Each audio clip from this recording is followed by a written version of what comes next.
back. I am so sorry for the technical problems with the sound. I don't know what the reason for that is, but anyway, um, I say hello. It's Thursday, a little bit later than 7:30 already p.m. in Central Europe, but anyway, as it is Thursday night, we are moving on with our weekly streams, and tonight we are talking about the amazing D major prelude and fugue from Book II, and we share our memories with our first music encounters, and I will be also explaining how I came to the connection between the particular prelude and fugue in D major with the Mozart Last Piano Sonata Köchelverzeichnis 576. Hello, thanks a lot for coming back. Hello, Maria. Hello, Anular, Annalise,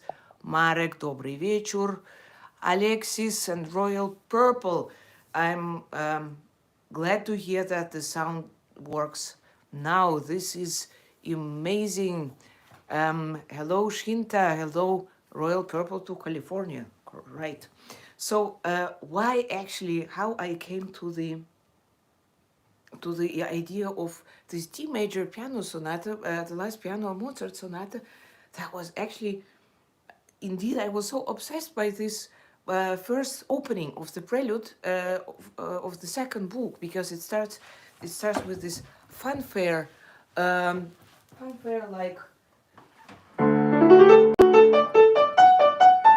and I was immediately somehow uh, thinking about the Mozart D major sonata, which actually, of course, for me was a very special moment, because that was one of the first major pieces I have performed on stage, and that's why I also wanted to very much to learn your personal experiences, your memories about the first performances or your first feelings once attending a concert.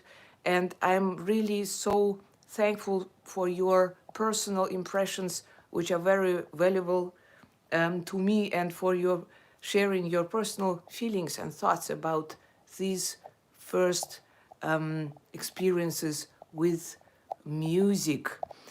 I am very happy that the sound is back. Hello, Misaki. Hi, Jakub. Hi, Rolf, and Stefano and Luciano. Yes, it's great that you are joining me on this stream.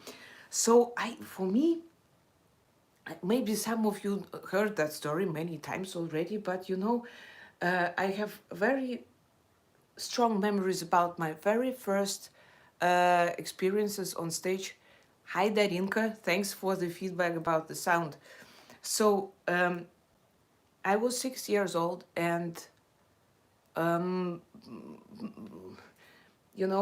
my first performance, I was performing two Tchaikovsky pieces, and I'm very happy to see that some of you also made your first experiences on stage with Tchaikovsky's music. Hi, Amy. And I was supposed to play in a kind of museum, two pieces from the children's album, but it was, of course, I was 6, and my teacher and my parents were preparing me. Don't be scared, don't be afraid, because it's not so bad, but you just go on stage, sit down and play.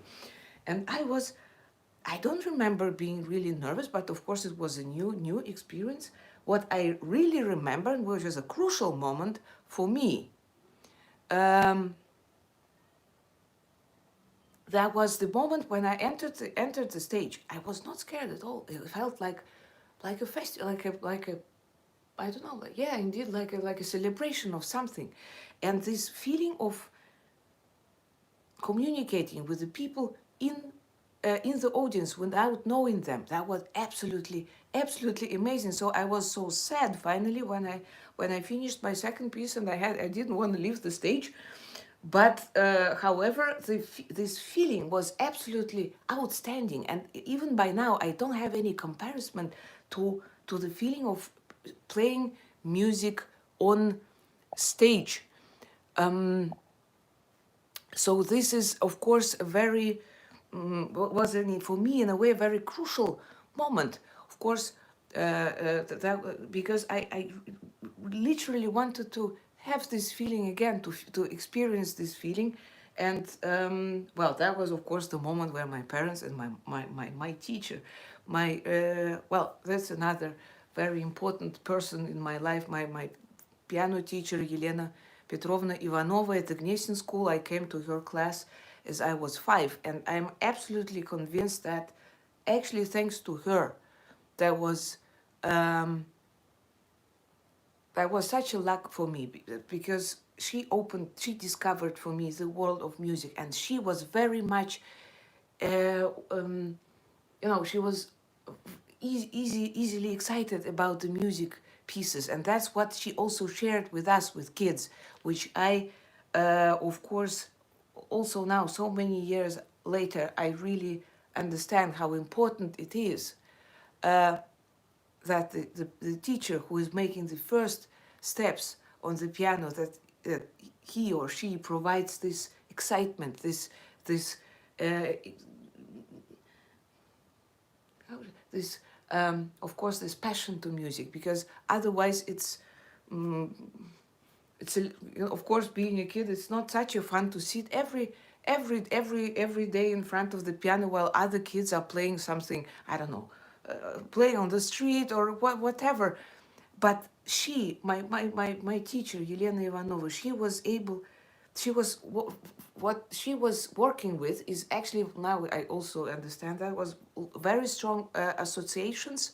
So really like a scenes or a story within the piece, and this made for me the piano playing exciting. That in the music, without words, just with the tone, you could tell stories. You could communicate with people, not even speaking the same language, and this is um, this feeling of being able to get to a world, to hear a story, is really absolutely fantastic, which I feel so grateful to her, and I'm still in touch with my um, teacher, with Elena Petrovna, because she knows me so well. She's like, in a way, it's like my family member. It's a very close person to me, and for me, it's always a great privilege also to share thoughts with her, and also to play some pieces. So this is I'm really so lucky that I was accepted to her class, and indeed she is a very special person for me. But what I also want to say is that I think it is also for kids, it's crucial that besides just practicing piano, they have another feeling of playing. What for do we practice? We practice so that we can perform not only on stage, but we can play for our family, we can play for our friends, we can come together with our friends and play music together. So it's not actually only about preparing for a really performance on stage, but basically about making music. Why do we make music? Of course we do it for ourselves as well, but it's such a joy to come together and to perform music in a group with friends, to share it with friends and families. I think it is really very very special. Um, yeah, thank you, Royal Purple. Thank you. Yes, it was indeed my first signal, let's say, because I realized that that this feeling I wanted to come back. I want to experience it again and again, and that's, I think, is indeed great, that some of that when you have a chance to perform regularly on stage, also as a kid, or not even on stage, but to share music with some other people. I see, Annalisa, I see that you were mentioning that you were playing in the first your first major piece you have played in a recital was Mozart Sonata, the first movement of Kirchlich Verzeichnis 331. I think that was the first performance that I did that solidified my love for performing in general. I absolutely understand and share your feeling about this moment of being on stage. But basically what I felt from your comments, that these first experiences are really, they are very, they somehow they remain so deep in our memory, and they mean so much to all of us, which I think is a very yeah, it's a very unique way of I think a unique way of expressing yourself, and this is what music is about. Francesco is saying your life in the music is a special testimony how it is possible to love the audience by the instrument. I think, of course, this I don't know. I think it's a combination. I sometimes do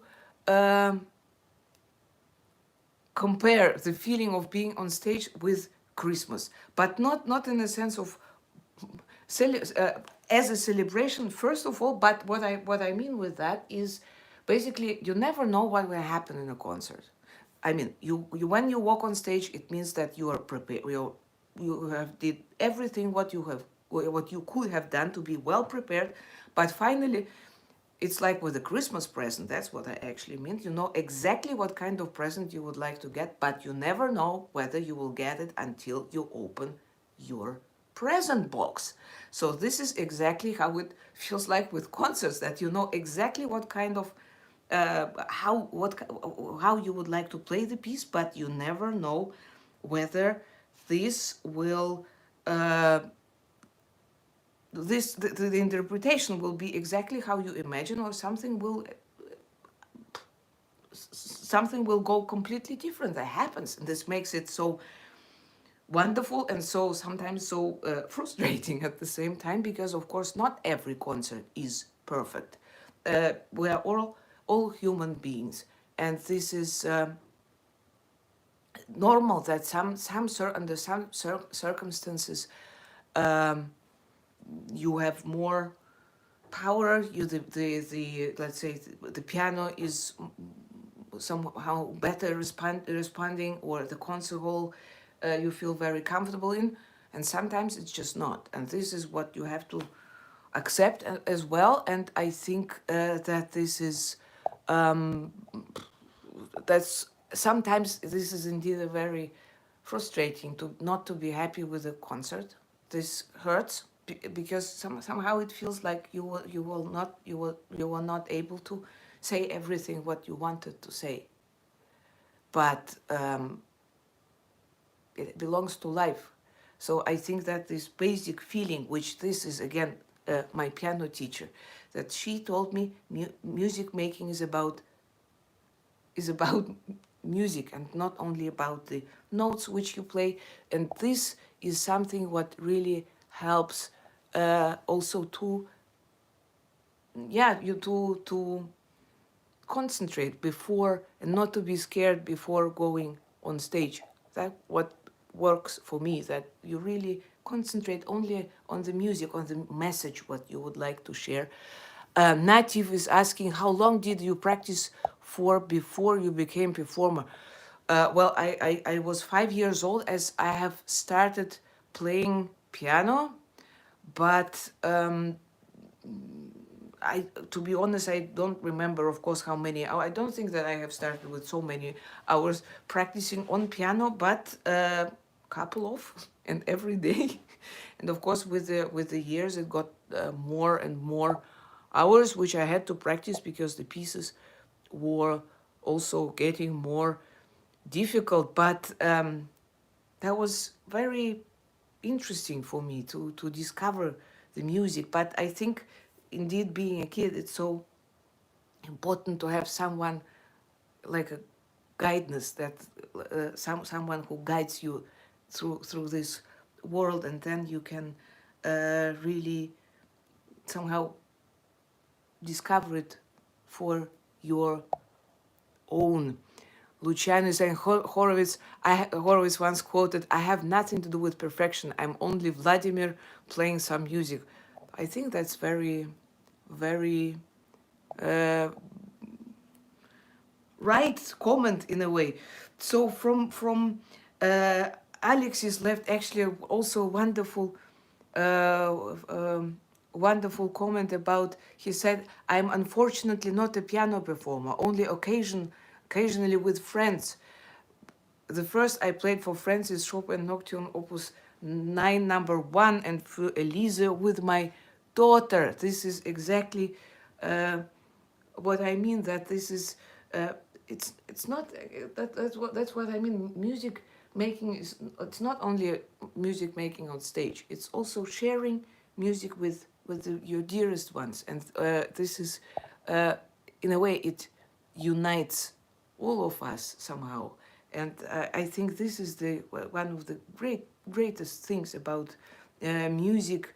um, Basically, Sabina, for instance, Sabina is saying, "The first pieces I performed for an audience out of the music school was the Kulau Sonatine, the first movement, and the Minuet G minor from the Anna Magdalena Bach album. These two pieces give me sweet childhood memories, as well as the album for the young by Schumann. I remember my first performance in public being natural, lightly, and don't remember being nervous. Children experiences are special." I think this is absolutely right. That of course, being a kid, I also felt like that, that you had no fear. You were just going out, you were happy about it. That was it. You were not thinking about doubts about something going right or wrong. You were just there. You were enjoying it.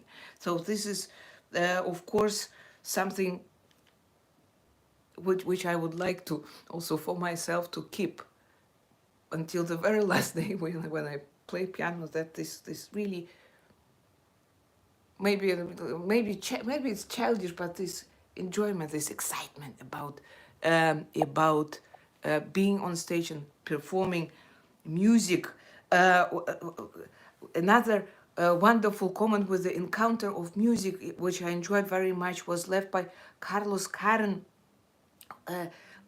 Unfortunately, that's how it goes. "Unfortunately, I did not grow up with music, and now as a retired electrical engineer, I'm learning as fast as I can."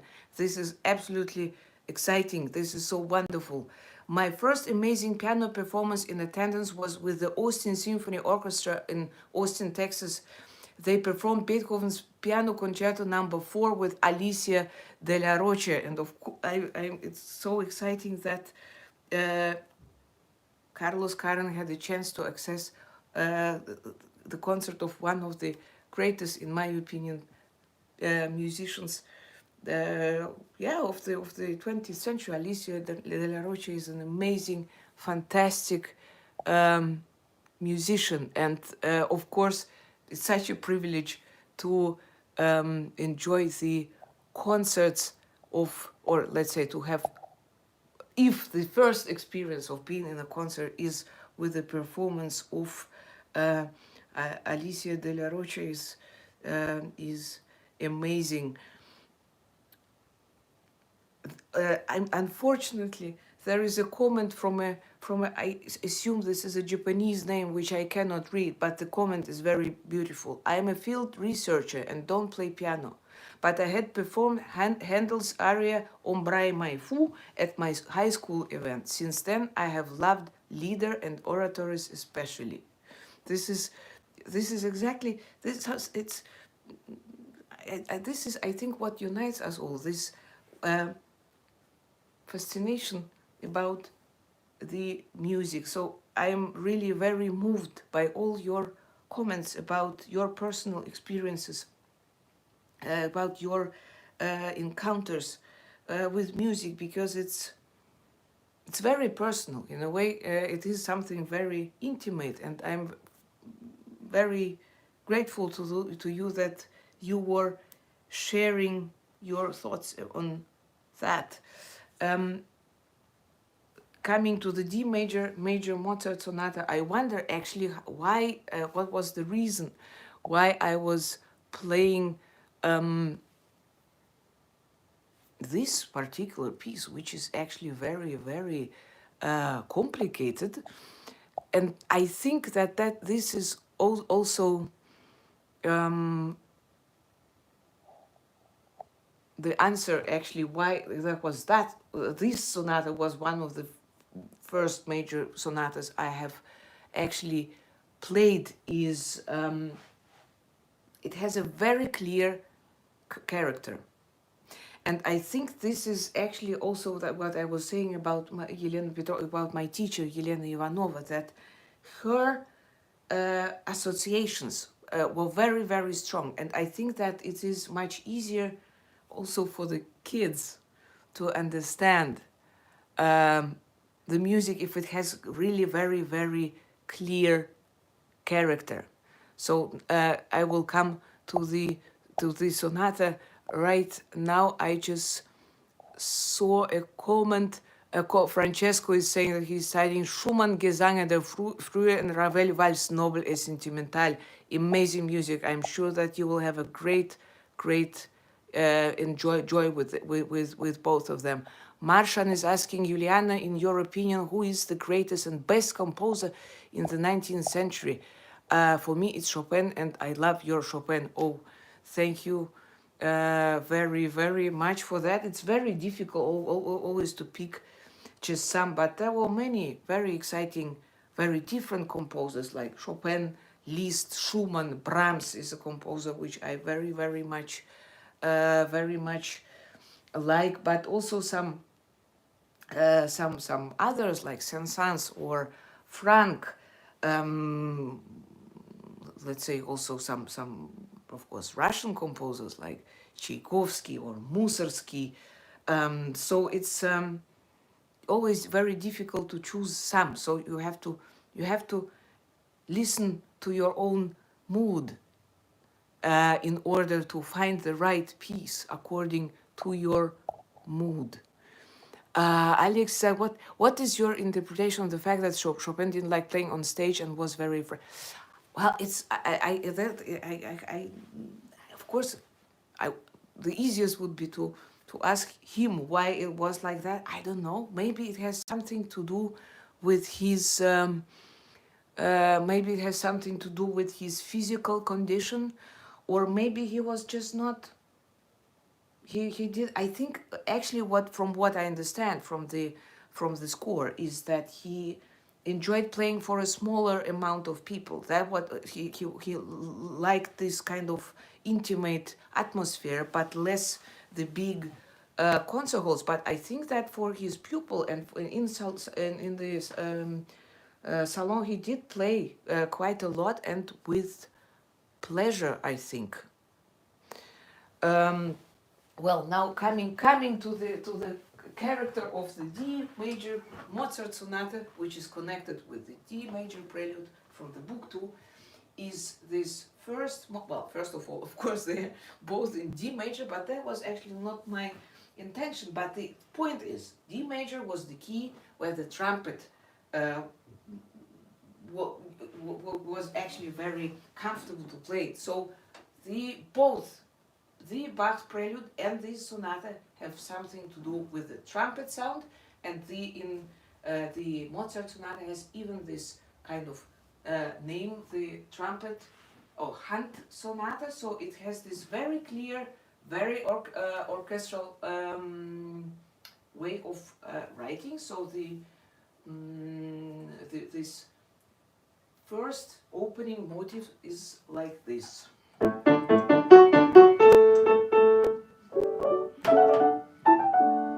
So we have immediately two characters. We have this opening trumpet and the answering strings or whatever. So this piece is definitely, entire sonata for me personally, is actually absolutely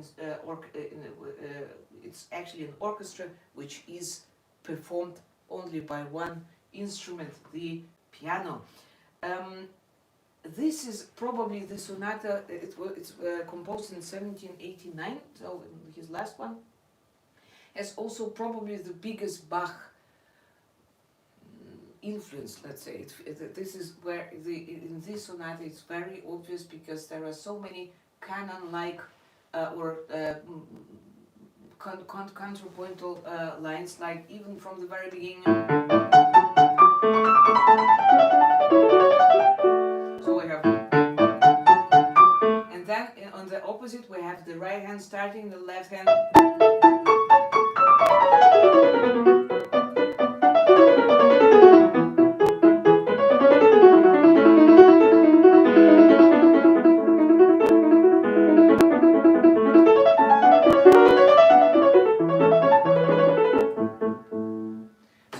Very lively. It is, and this picture, it's not even, I was recently asked, what do you mean with story? Stories, do you have a particular story for every piece? No, I don't have a story sometimes, but I have a scene, I have a visual, a picture, in a way. And this is enough.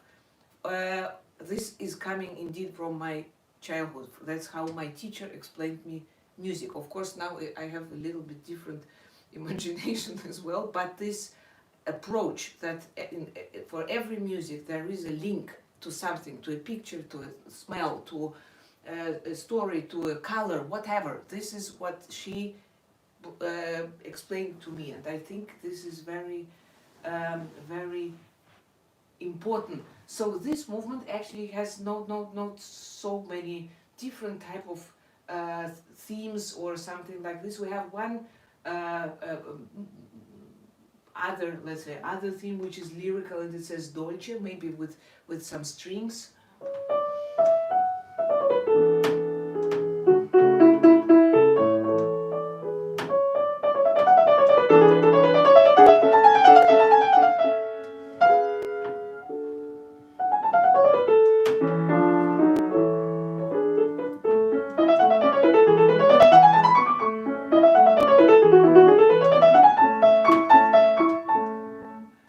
For me personally, the development section is absolutely amazing. This is where the happening starts. There are actually many chromaticisms in this sonata, like basically often in late Mozart, which again reminds us on late Bach. And this 6/8 time signature, well, I have it. Time signature is of course also in a way reminding us on Bach. So that is how the development section goes.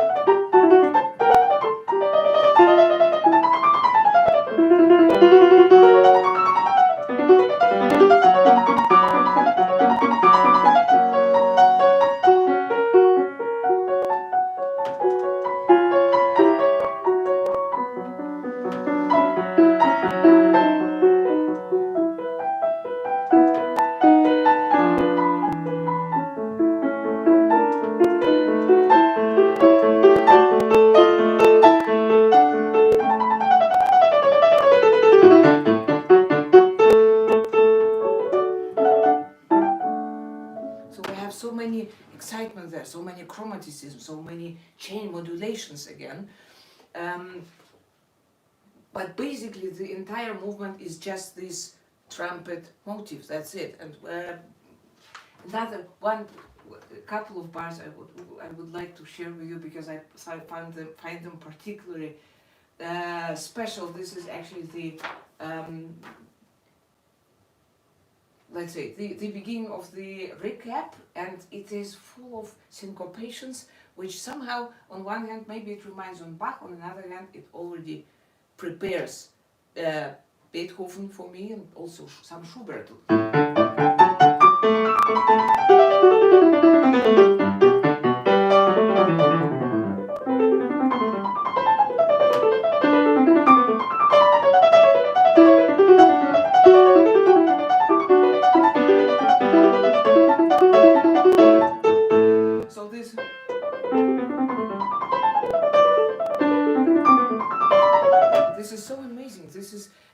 absolutely, I don't know, it makes so much fun to play, but indeed this has such a clear character.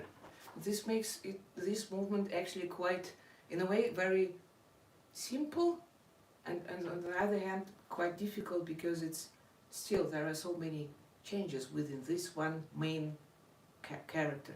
The second movement is my absolutely favorite, because it's I don't know, it's I see it personally as an opera, basically it's very operatic, as an opera aria. Yeah, with a beautiful, but indeed also here I hear personally here clearly the voice.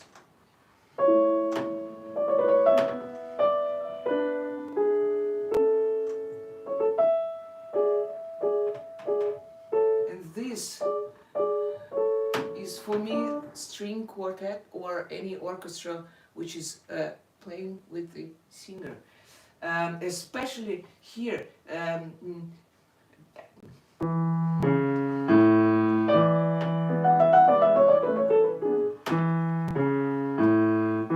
This is for me horn. I know it's a little bit low for the horn, but in my imagination it is. And there is a very beautiful section in the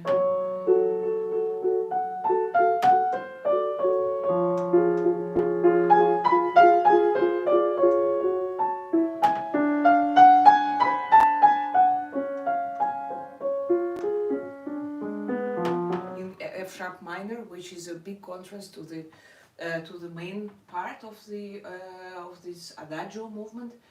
And yes, again, this is the string quartet. Very beautiful. So it's my pleasure to share this amazing movement with you.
Adagio, second movement from Mozart's Piano Sonata in D major, 5-7-6. Amazing operatic, theatralic music with a very pure, very honest expression, almost as always in Mozart's music. The last movement is Allegretto, is a piece full of joy, full of excitement, and again I see some drama, I mean like opera scene here, maybe because of the key. It also reminds me a little bit of the Figaro.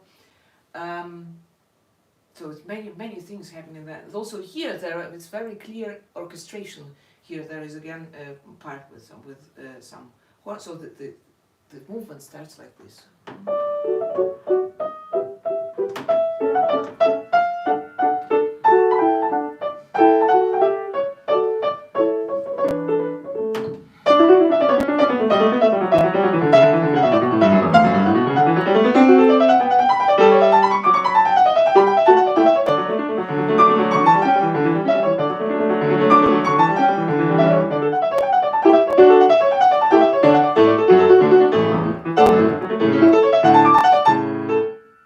So again, two different moods, very big contrast, but a big excitement on stage. And this, for me, again, a kind of again horn. Then we have this contrasting moment.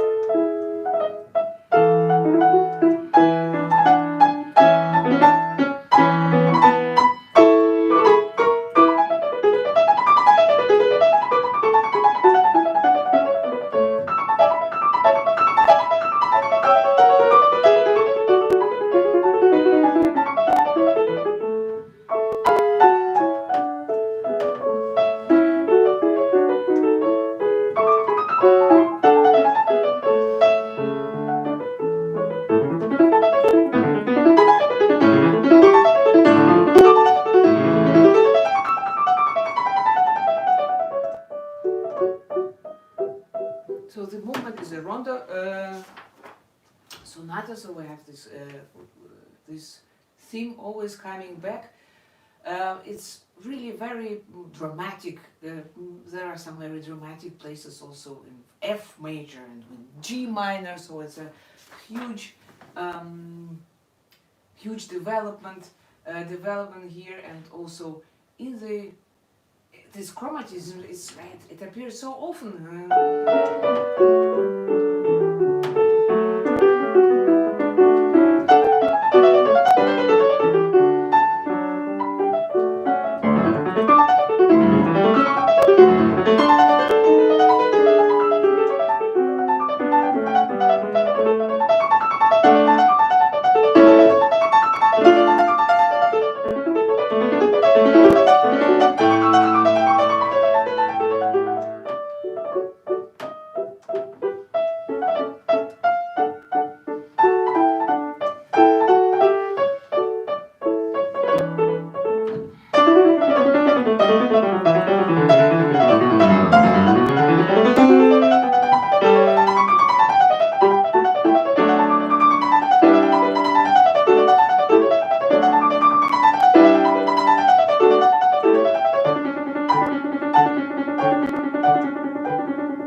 Disappears. This is absolutely wonderful, amazing movement.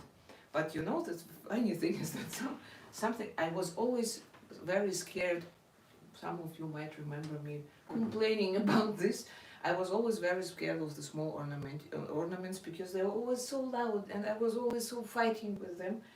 And yeah, it's interesting to have a look on. I didn't play this piece since many years, but it's a wonderful piece of music, and that's why I wanted to somehow to share it with you. So now we're coming to our D major Prelude and Fugue from Book II, which is another amazing piece in this key. We have You know, I'm not so good in keeping secrets as you see. Actually, I am, but not in this case because I already told you that this is also a trumpet motif here, which we start with.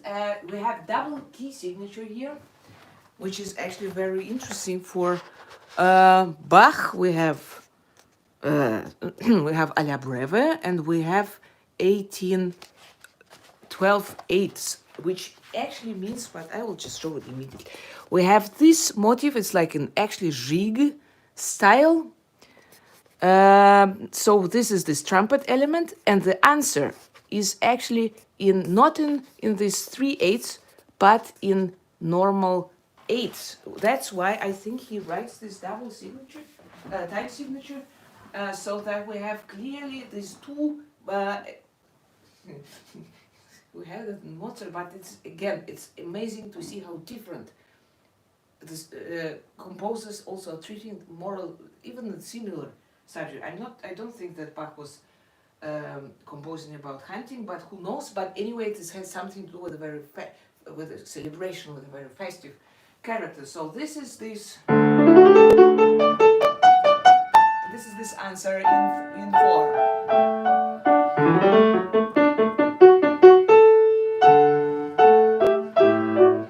This is indeed can be heard as a real orchestral piece. Although I love the sound of this piece on the harpsichord. This is absolutely amazing, especially this trill, because it's so sparkling on so wonderful sound on the harpsichord. So basically, the prelude can be indeed also orchestrated. I think it's very helpful also for us performers to have an idea what kind of instruments can be playing it. It is actually, in a way, composed in this early sonata form, which means maybe like it has two parts, which are both of them are being repeated. So maybe with a regular recapitulation. So maybe it reminds a little bit on Scarlatti style, and then we have Scarlatti type of the sonata, and the fugue is in four parts. Very beautiful. This is for me an absolutely singing choir, oratorio, whatever, but definitely singing fugue.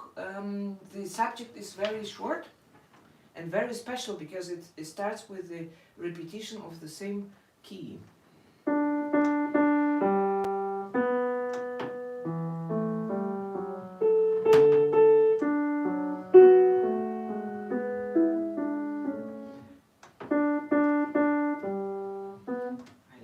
Beethoven with. Maybe he was inspired by this fugue, who knows? But anyway, this is the amazing key, the amazing fugue, because it has also the counter subject is actually the second half of the subject. So it's always the same motif which Bach is using here. So this is the counter subject. So it means that we have this jump, and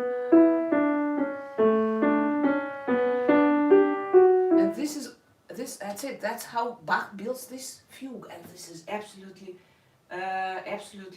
amazing. What I would like to, because this happens in Bach music very often, especially in fugues. Look, we have here. We have a T is for subject. We have here the subject, but the middle voice is actually, they are crossing. So the upper voice with the subject is playing lower than the middle voice because of the jump in the subject. But it's so essential that we still hear the subject. So it is very important that I'm a terrible singer, but I'm trying my best. So how to approach the sound, although the upper tone is not so important as the lower. I think in this case, again, it's very important, very helpful to play with both hands so that we really hear what we wanna play. So, and it is important to keep the voicing so that indeed the left hand is playing the middle voice, which is going up, and the right hand is playing the up voice. So I know this, once I have played it like this, my ears know how they have to play it. So then I play.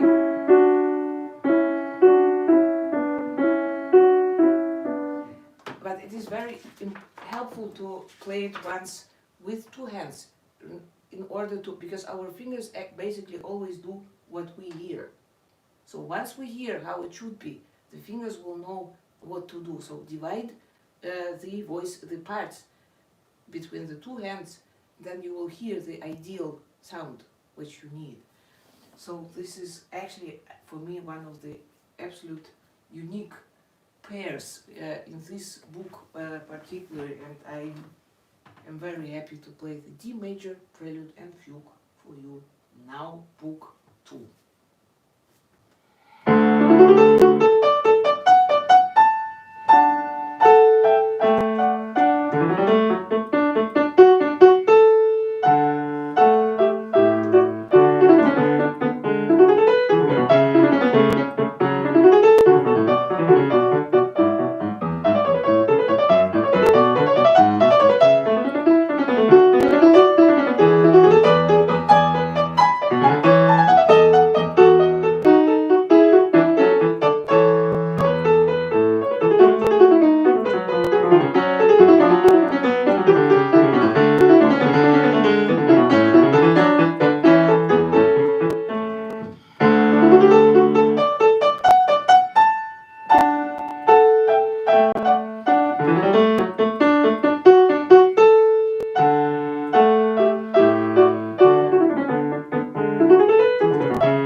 Major Prelude and Fugue from Book II, Johann Sebastian Bach. Yes, this is a very somehow big contrast on one hand between the Prelude and Fugue, but on the other hand somehow they are also corresponding. And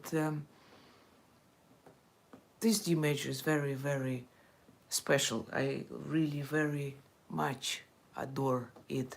Thank you so much for your wonderful comments and for your reactions on this very beautiful particular set. And it was a great pleasure to talk to you tonight about the D major prelude and fugue, and also discuss our memories about our first encounters with music, both on stage but also from the listening experience.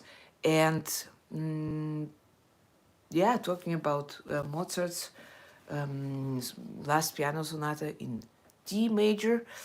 And next week we are moving to the D minor, which will be marking actually also already a quarter of the entire book too. This is amazing. And I have already some associations with this set with the D minor prelude and fugue. So if you have also yours, please share them in the comments. And thank you for joining this stream, and please subscribe my YouTube channel as we are moving on with our Bach project. So thank you so much for being here.